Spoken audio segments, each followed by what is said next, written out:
Ladies and gentlemen, welcome to the commissioning ceremony for the class of 2020. I am Captain Jake Fry, your Master of Ceremonies. Please enjoy an introduction and invocation from the President of the University of Scranton, Father Pillars, and a short video afterwards. Good afternoon, and welcome to the University of Scranton, to our guests who are here with us for this very sacred moment. We are so proud of these young men and women who have chosen to spend a good deal of their time in service to our country, protecting our freedom, and delivering us from the tough times that we find ourselves in right now. We need you now more than ever. Occasionally I'm asked by an alumnus, why do we have an ROTC program? The answer is very clear. We want women and men like you in leadership positions in the armed forces. This afternoon it seems appropriate to me to begin our celebration with a prayer written by St. Ignatius Loyola, often referred to as a prayer of the soldier of Christ. Dear Lord, teach me to be generous.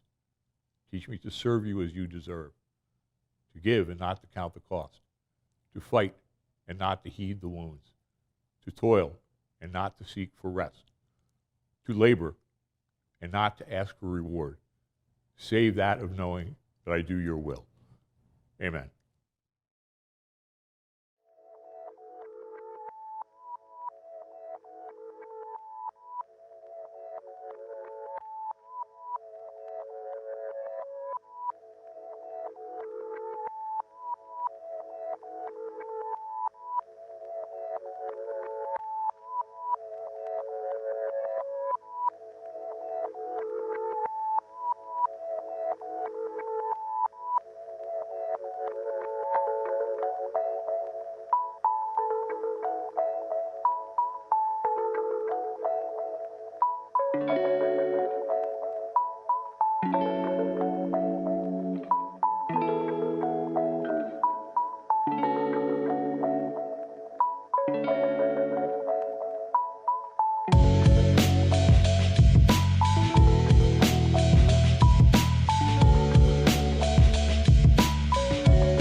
Ladies and gentlemen, distinguished guests, family and friends, on behalf of the Northeastern Pennsylvania Army ROTC program, I would like to welcome you to today's very special ceremony as we come together to commission 18 young men and women into the United States Army. Today's official party consists of Major General John Gronsky, U.S. Army retired, Father Pillars, the President of the University of Scranton, Lieutenant Colonel William White, Professor of Military Science for the Scranton ROTC program, and Master Sergeant Chris Ansley, the Senior Military Science Instructor. Please rise for the playing of the National Anthem. Oh, say, can you see by the dawn's early light what so proudly we at the twilight's last gleaming, whose broad stripes and bright stars through the perilous fight, o'er the ramparts we watched, were so gallantly streaming, and the rockets' red glare, the bombs bursting in air, gave proof through the night that our flag was still there. Oh, say does that star-spangled banner yet wave o'er the land of the free and the home of the brave.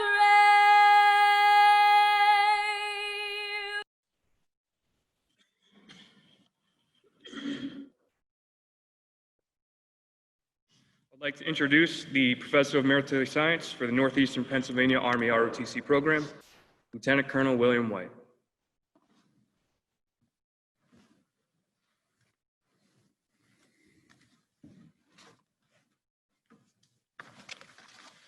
Thanks, Jake. Father Plars, Major General, Mrs. Gronsky, fellow faculty, soldiers, family, and friends, thank you for coming to share in this special occasion when we promote or commission these young men and women to begin their journey as officers in the United States Army. As a professor of military science, I have the distinct privilege of teaching the senior cadets. These 18 ladies and gentlemen up here today have undergone a significant transformation since those first days they stepped into the ROTC building. And I'm proud to say that with all the challenges, particularly this year, and the training you face, that they're ready. You are ready. Ready to take those next steps to lead America's sons and daughters. Fittingly, it is with great honor that I introduce our guest speaker today. For this gentleman's career exemplifies that very journey these cadets are about to begin. His experience serves to guide these soon-to-be lieutenants to make similar achievements in the service of our great nation. Beginning his service as a young University of Scranton grad, Major General Gronsky's career maneuvered from active duty to the Pennsylvania National Guard. His career spans a wide band of experience from medical services all the way to armor and infantry. Of particular note is his command of Alpha Company, 2nd of the 109th, then 1st Battalion, 109th Infantry Regiment, as well as command of the 55th Brigade, 28th Infantry Division. All three units right here in the local Pittston, Scranton area. At the time, then Colonel Gronsky also commanded 2nd Brigade, 28th Infantry Division as a coalition task force of 10,000 soldiers, airmen, Marines, and Iraqi forces in combat in and around the city of Ramadi, Iraq from 2005 to 2006, a particularly dangerous time in the country. He also served, or he eventually ascended all the way to command Pennsylvania's own 28th Infantry Division and also served as a Deputy Commanding General for all U.S. Army forces in Europe. Major General Gronsky's civilian career also includes outstanding experience to include being a Six Sigma Black Belt, over 15 years in project management and as a program consultant. He's a senior mentor at the U.S. Army Mission Command Training Program and an adjunct fellow for the Center for European Policy Analysis. And serves as the president of the Leadership Grove consulting firm, which specializes in the leadership and development of management. Holding master's degrees in strategic studies from the U.S. Army War College in Business and from the University of Pennsylvania, it is my pleasure to introduce as our guest speaker today and Royal Warrior, Major General John Gronsky.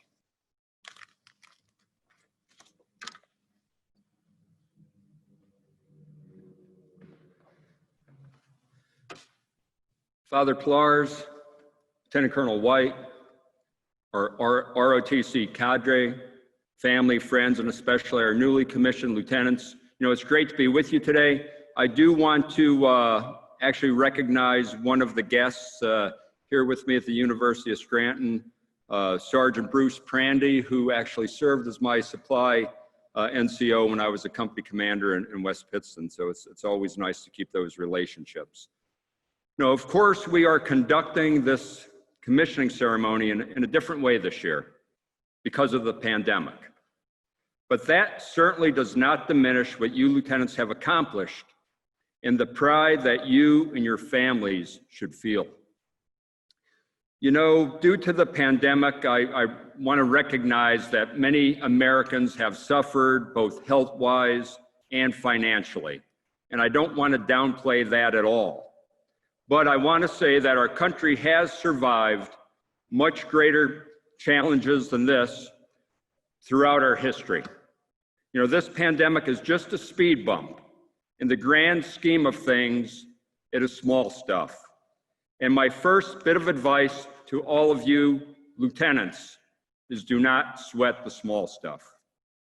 You know, today I want to leave 3 thoughts with you lieutenants about what I believe really matters as a commissioned officer in the United States Army. So as you are all at home, surrounded by what I hope is your family and some friends, please take a few notes.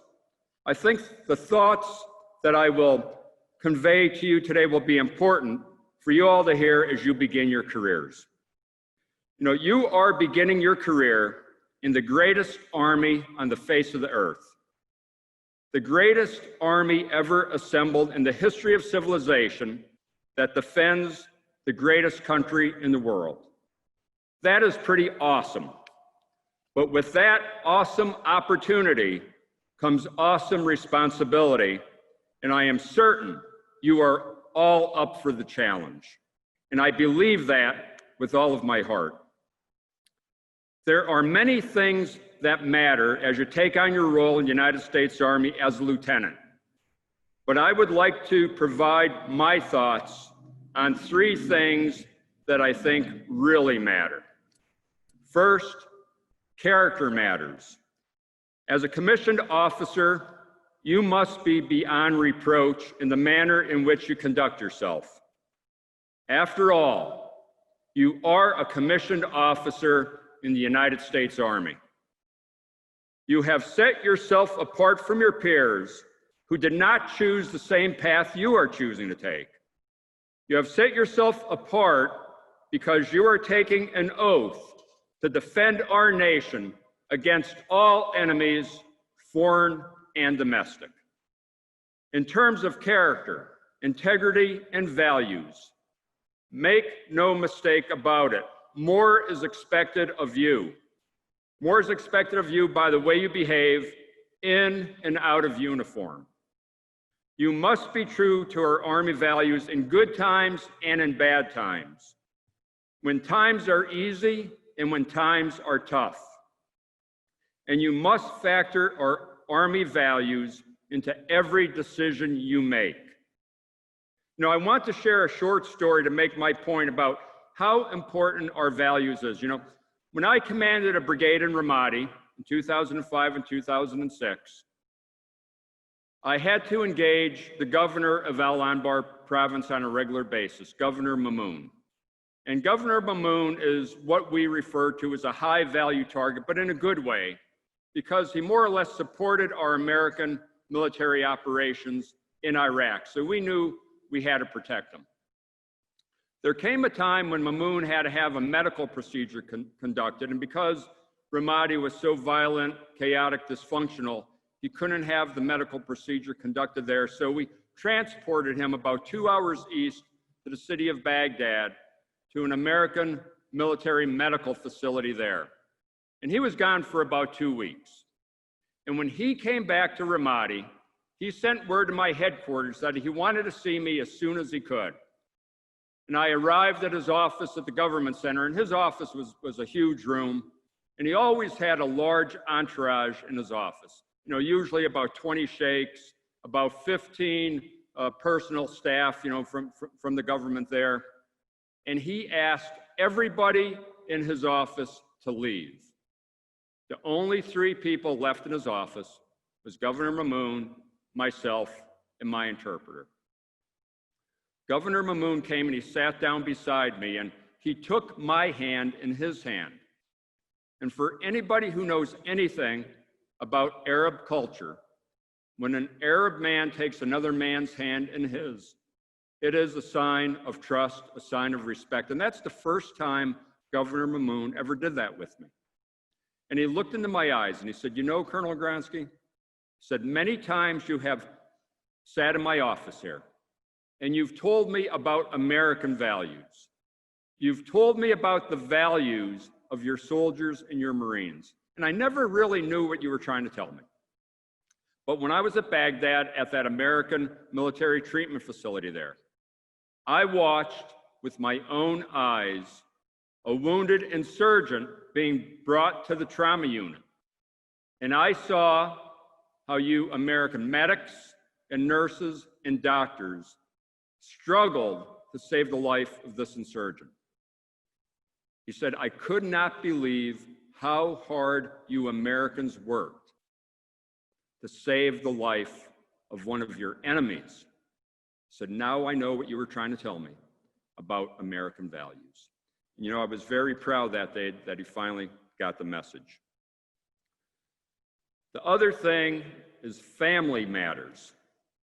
You know, right after 9/11, I took about 2,000 soldiers over to Europe to do a force protection mission over there. It was a force protection mission we conducted at Army installations in 4 different countries: Germany, Italy, Belgium, and the Netherlands. And the force comm commander came to visit us at one point in time, and his name was General Ellis, a 4-star general. And I'll tell you, General Ellis was a fantastic leader. You know, he met me at 6 o'clock in the morning, and he traveled all day with me to see soldiers from various units spread across Germany.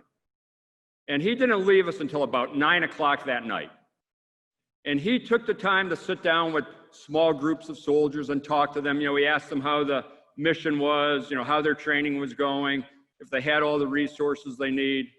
But then he said something that really stuck with me. He said to the soldiers, he said, you know, loyalty is an Army value, but loyalty does not mean just loyalty to your Army unit. Loyalty means that you also have to be loyal to your family.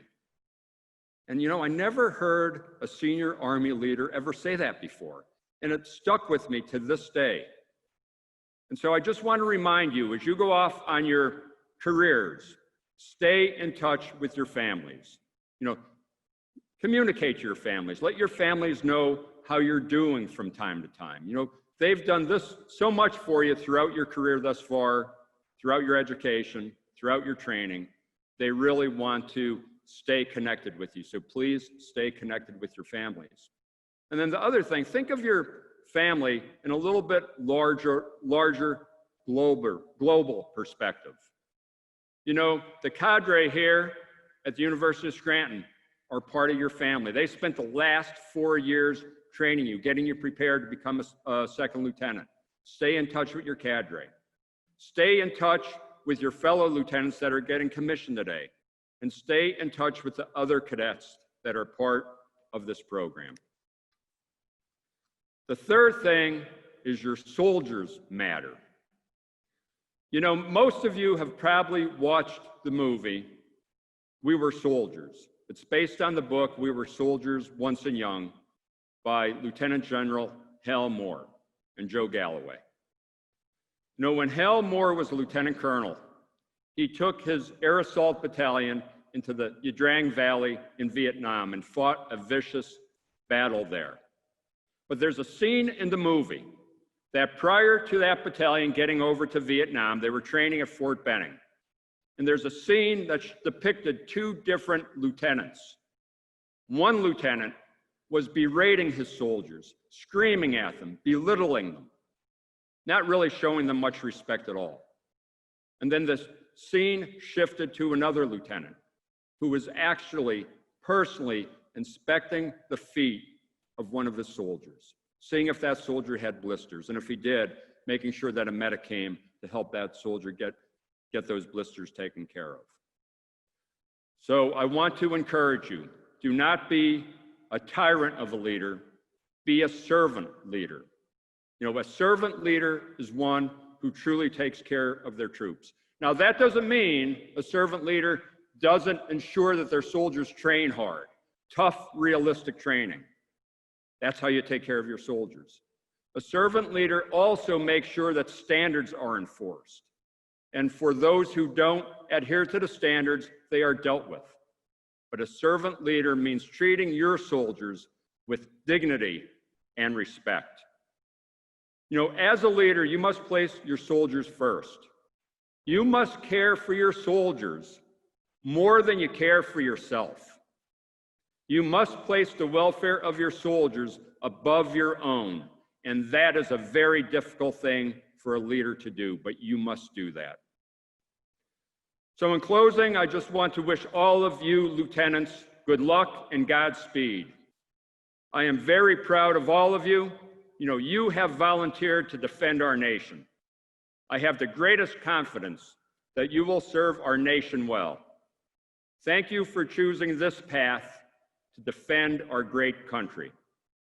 May God bless all of you and your families, and may God bless the United States of America.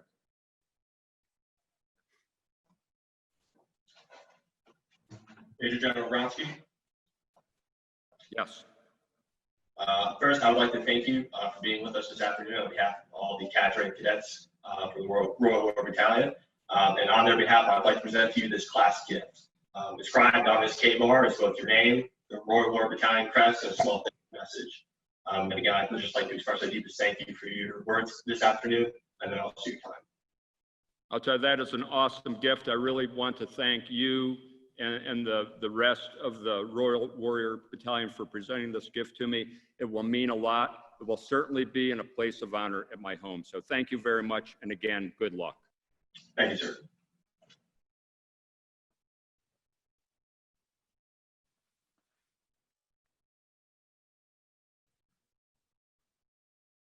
It is now time for our commissionees to take the oath of office, to have their bars of gold boarded to their uniform, and to receive their first salute.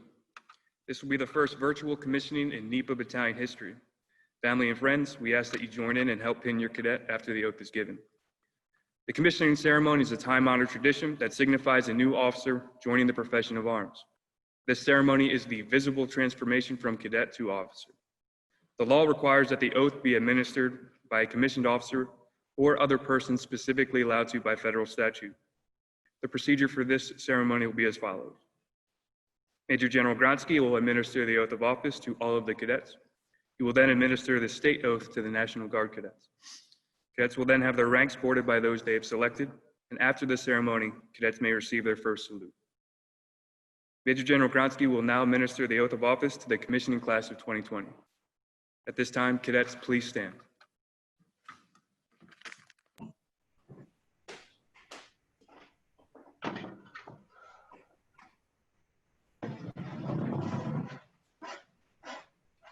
Okay, please raise your right hand and repeat after me. I, and state your name, I, Thomas Bachman, I, Paige Clark, I, Brian Driscoll. I, Sirius Econopoli. I, Natanya Feliciano. I, Kristen Flanagan. I, Ryan Haley. I, Keller Jacobs. I, Town Kim. I, Regina Krugler. I, Malcolm Lumia. I, Joseph Marola. I, Matthew Mitnick. I, Taylor Machete. I, Vincent Oliveria. I, Tanner Sterner. I, Ryan Walker. I, John Walter. having been appointed an officer in the Army of the United States, Having been appointed an officer in the Army of the United States. in the rank of second lieutenant, In the The rank of second lieutenant.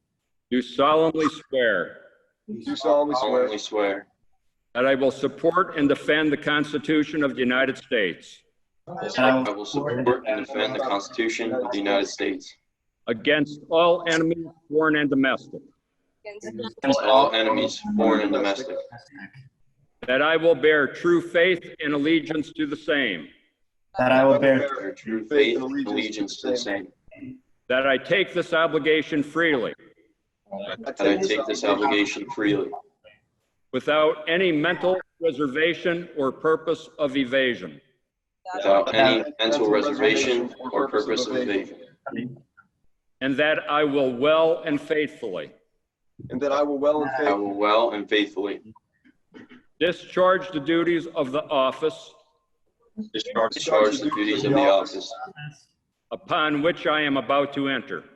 upon which I am about to enter. So help me God. So help me God. Congratulations to all of you.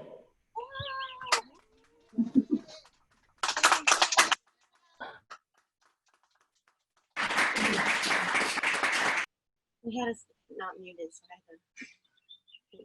Ladies and gentlemen, 4 of our lieutenants will be serving in the Pennsylvania Army National Guard. As National Guard officers, they are also required to take a state oath, which Major General Gronsky will now administer. At this time, National Guard officers, please stand.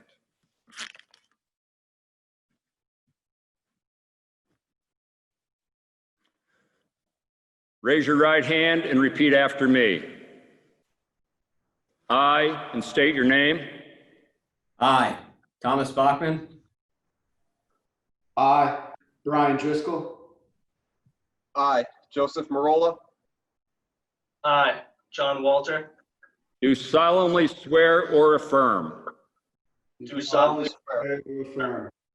that I will support and defend the Constitution of the United States that I And I will will support and defend the Constitution of the United States and the Constitution of the Commonwealth of Pennsylvania and the Constitution of the Commonwealth of Pennsylvania against all enemies, foreign and domestic, against all enemies, foreign and domestic, and that I will bear true faith and allegiance to the same, and that I will bear true faith and allegiance to the same, that I will obey the orders of the President of the United States that I will obey the orders of the President of the United States and of the Governor of the Commonwealth of Pennsylvania, and of the Governor of the Commonwealth of Pennsylvania, that I make this obligation freely, that I make this obligation freely, without any mental reservation or purpose of evasion, without any mental reservation or purpose of evasion, and that I will well and faithfully and that I will well and faithfully discharge the duties of the office of Second Lieutenant discharge the duties of the office of Second Lieutenant in the National Guard of the Commonwealth of Pennsylvania, in the National Guard of the Commonwealth of Pennsylvania, upon which I am about to enter. upon which I am about to enter. So help me God. So help me God. Okay, congratulations to all of you. Well done.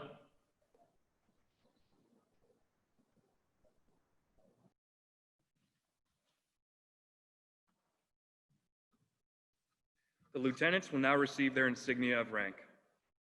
On July 23, 1775, General Washington stated, "As the Continental Army has unfortunately no set uniforms, and consequently we are not able to distinguish commissioned officers from the privates, it is desired that some badge of distinction be immediately provided. For instance, field officers may have red or paint-colored cockades in their hats, the captains yellow or buff, the alterns or lieutenants green, or the subalterns or second lieutenants a band of commissioned officer status." Our present system of officer grade insignia began on 18 June 1780, when it was prescribed that major generals would receive 2 stars, brigadier generals 1 star on each epaulet. In 1832, the Army adopted the colonel's eagle. In 1836, it adopted oak leaves for lieutenant colonels and majors. Captains received 2 silver bars. First lieutenants received 1 silver bar. The second lieutenants again only received a blank officer's epaulet with no rank. Midway through the First World War, the olive drab field uniform became standard issue, and the epaulet was removed, again leaving the second lieutenant with no rank. On 12 May 1916, the Secretary of War authorized second lieutenants 1 gold bar as their official insignia of rank. Thus, our tradition has continued for over 100 years. Today, the officers have asked the people who have most influenced their lives to honor them by placing on their insignia of rank. For the friends, the family, the parents, this next portion is for you. So take the time to hug, pose for pictures, just enjoy the moment with your son or daughter. It doesn't have to be completely formal. Once your lieutenant returns to the position of attention, that will be my cue to continue. Our first officer is Thomas Bachman. Thomas is a graduate of Misericordia University and branched infantry, Pennsylvania Army National Guard. His father, Thomas Bachman, will affix his second lieutenant bars. Ladies and gentlemen, I present to you Second Lieutenant Thomas Bachman. Our next officer is Paige Clark. Paige is a graduate of the University of Scranton and is a distinguished military graduate, meaning the top 20% of the nation. She branched Nurse Corps, U.S. Army. Her father, Joseph, and mother, Lisa, will affix her second lieutenant bar.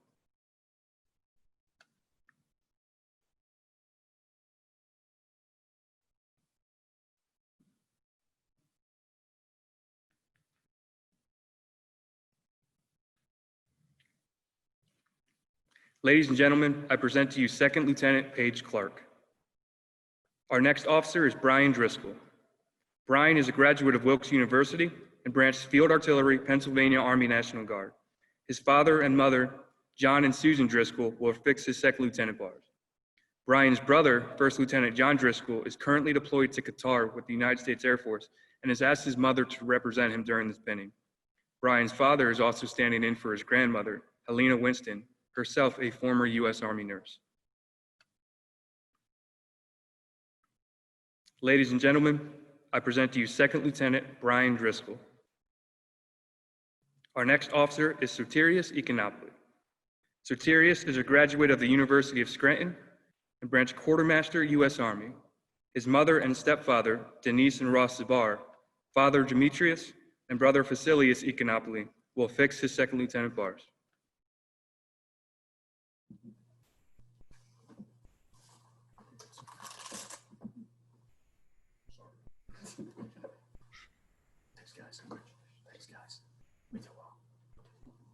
Ladies and gentlemen, I present to you Second Lieutenant Soterius Econopoulos.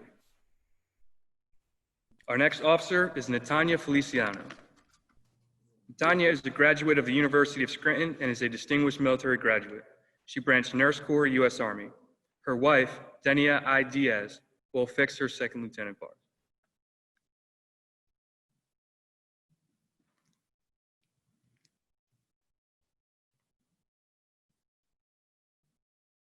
Ladies and gentlemen, I present to you Second Lieutenant Natanya Feliciano. Our next officer is Kristen Flanagan. Kristen is a graduate of the University of Scranton, branched Nurse Corps, U.S. Army. Her mother, Sonia, and father, Lieutenant Colonel retired William Scott Flanagan, will affix her second lieutenant bars.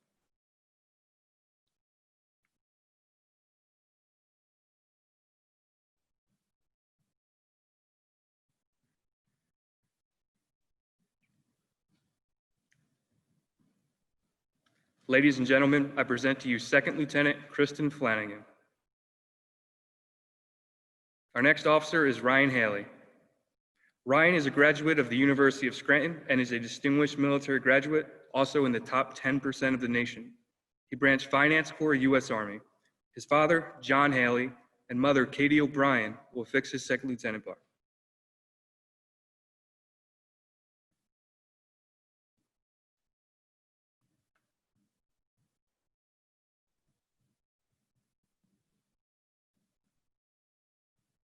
Ladies and gentlemen, I present to you Second Lieutenant Ryan Haley. Our next officer is Keller Jacobs. Keller is a graduate of the University of Scranton and branched infantry, New York Army National Guard. His father, Donald Jacobs, and mother, Celia Gillen, will affix his second lieutenant bars.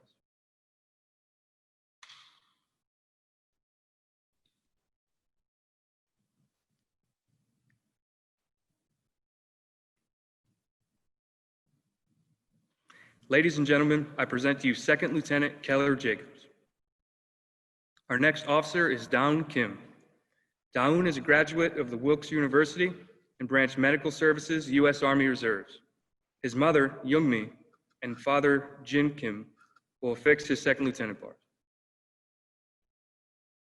Ladies and gentlemen, I present to you Second Lieutenant Down Kim. Our next officer is Regina Krugler. Regina is a graduate of the University of Scranton and Branch Ordnance Corps, U.S. Army. Her father and mother, Colonel retired Thomas Krugler and Major retired Adele Beck Krugler, will affix her second lieutenant bars.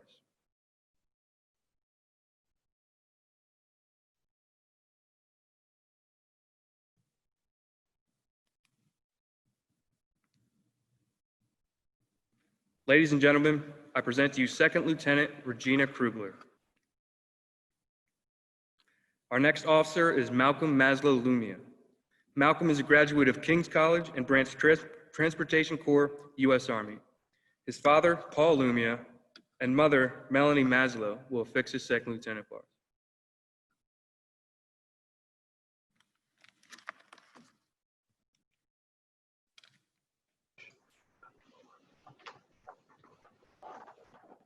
Ladies and gentlemen, I present to you Second Lieutenant Malcolm Maslow Lumia.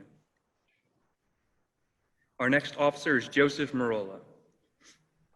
Joseph is a graduate of the University of Scranton and Branch Signal Corps, Pennsylvania Army National Guard. His father and mother, George and Jane Marola, will affix his second lieutenant bars.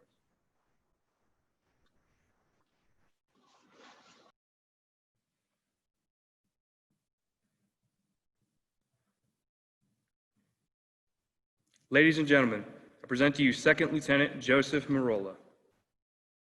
Our next officer is Matthew Mitnick. Matthew is a graduate of the University of Scranton and Branch Medical Services, U.S. Army Reserves. His mother, Mary Mitnick, will affix his second lieutenant bars.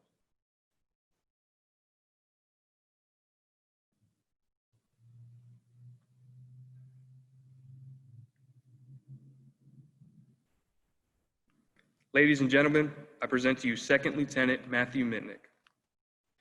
Our next officer is Kayla Machete. Kayla is a graduate of the University of Scranton and is a distinguished military graduate. She Branch Nurse Corps, U.S. Army. Her mother and father, Eileen and Paul Machete, will affix her second lieutenant bars.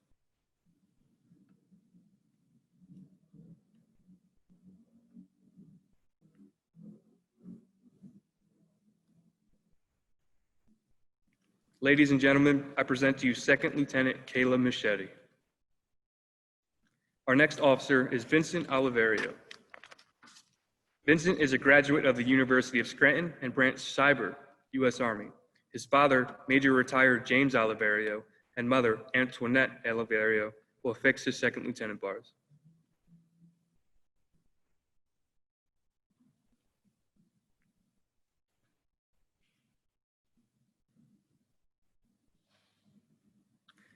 Ladies and gentlemen, I present to you Second Lieutenant Vincent Oliverio. Our next officer is Tanner Sterner. Tanner is a graduate of Wilkes University and is a distinguished military graduate. He branched U.S. Army Corps of Engineers. His father and mother, Scott and Amy Sterner, will affix his second lieutenant bars.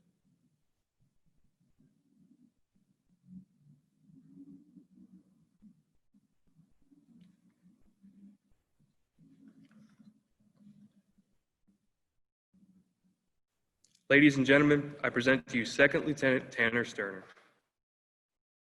Our next officer is Ryan Walker.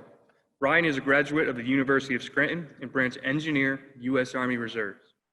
His mother and father, Beth and Ron Walker, will affix his second lieutenant bars.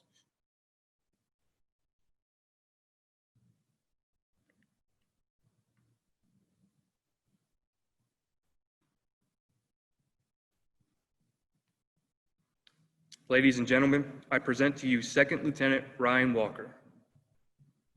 Our final officer is John Walter. John is a graduate of Wilkes University and Branch Transportation Corps, Pennsylvania Army National Guard. His friend, Army Specialist Matthew Willen, will affix his second lieutenant bar.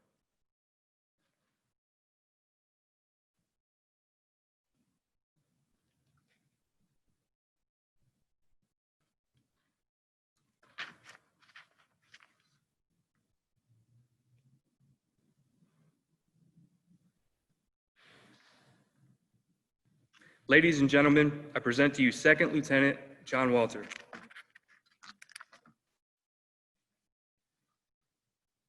It is also our tradition that a newly appointed officer gives a silver dollar to the first enlisted person to salute them after they've received their commission. This started when newly commissioned colonial officers were appointed by vote or bought their commissions without formal training. They were assigned a senior enlisted soldier to train them, teach them the regiment's history, and ensure that their equipment met appropriate standards. Grateful lieutenants often showed their heartfelt gratitude by informally compensating the enlisted man with a small sum of money. After the end of the American Revolution, second lieutenants received some formal leadership training, but the Army retained the advisor position. New officers then received a monthly base pay of $25, a $3 ration allowance, and $1 for an enlisted advisor of their choice. This advisor's pay was later discontinued in 1872, but the responsibility for NCOs teaching the newly commissioned officers has continued to this day. Authorized by Congress on April 2nd, 1792, the silver dollar traditionally is the only coin given in exchange for the first salute. The coin represents more than $1 in currency. It signifies a deep sense of gratitude for the knowledge, values, and ethics the chosen enlisted person has instilled in the officer. It is an acknowledgement from one professional to another, saying, "Welcome to our service and to the profession of arms." Due to the nature of this virtual ceremony, we will not display the first salute and the exchange of the silver dollar for each lieutenant. After the completion of the formal portion, lieutenants may conduct the salute with those present with them. They may also carry the silver dollar forward with them until possible to conduct the salute and exchange with their chosen enlisted person. Ladies and gentlemen, please rise for the playing of the Army Song.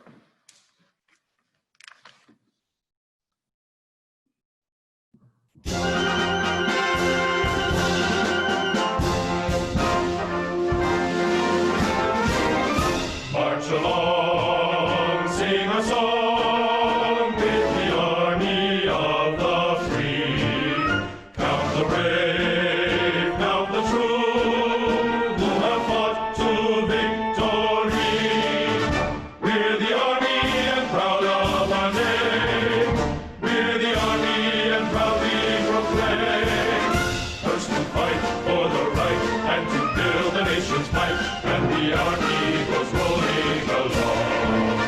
Proud of all we have done, fighting till the battle's won, and the army goes rolling along. And it's high, high day, the army's on its way. Count off the cages out and strong. For wherever we go, you will always know that the army goes rolling along.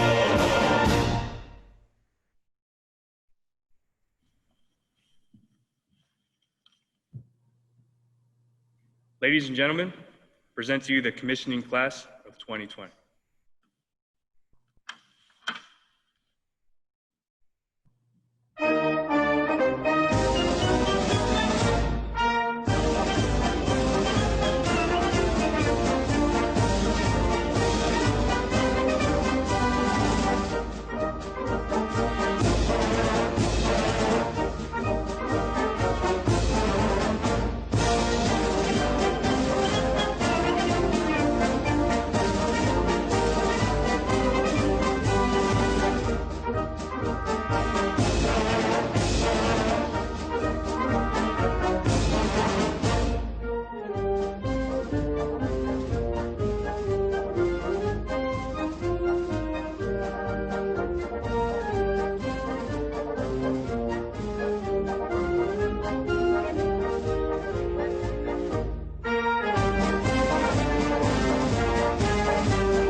On behalf of the entire Northeastern Pennsylvania Army ROTC family, we thank you for joining us this afternoon for this special occasion in the lives of these young men and women.